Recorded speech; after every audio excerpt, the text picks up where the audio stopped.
பன்னீர் butter masala செய்கிறது எப்படின்னு இன்றைக்கி பார்க்கலாம்.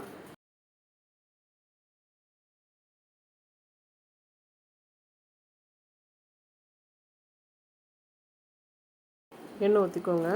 எண்ணெய் சூடாயிடுச்சு. இப்போ வெங்காயத்தை போட்டு கொஞ்சமாக வதக்கிக்கோங்க.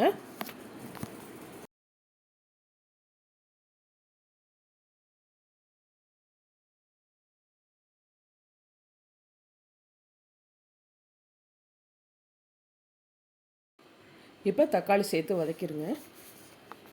முந்திரி சேர்த்துருங்க. கொஞ்சமாக சால்ட் சேர்த்துக்கோங்க, சீக்கிரம் வதக்கிறோம்.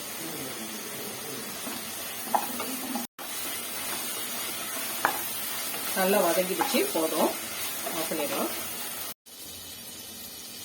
கடாயில் பட்டர் போட்டுக்கோங்க.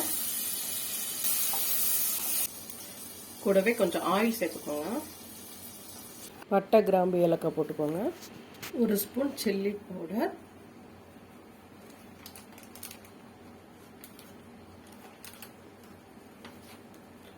3/4 ஸ்பூன் தனியா பவுடர். சிம்மில் வச்சு நல்லா மிக்ஸ் பண்ணுங்க. அரைச்சி வச்ச பேஸ்ட் அதில் சேர்க்கலாம். கொஞ்சமாக கரம் மசாலா போட்டுக்கோங்க. லோ ஃப்ளேமில் வச்சு நல்லா மிக்ஸ் பண்ணிக்கோங்க.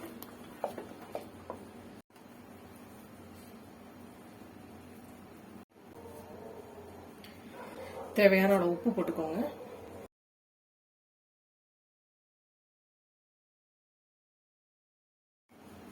கொஞ்சமாக கரம் மசாலா போட்டுக்கோங்க. கொதிக்க ஆரம்பிச்சிடுச்சு. இப்போ பன்னீரை போட்டுடலாம்.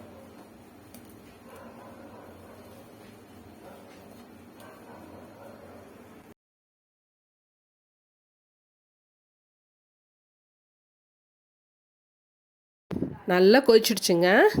கஸ்தூரி மேத்தி போட்டுருங்க. மல்லித்தலையும் போட்டுருங்க. 1 ஸ்பூன் சர்க்கரையும் சேர்த்துருங்க.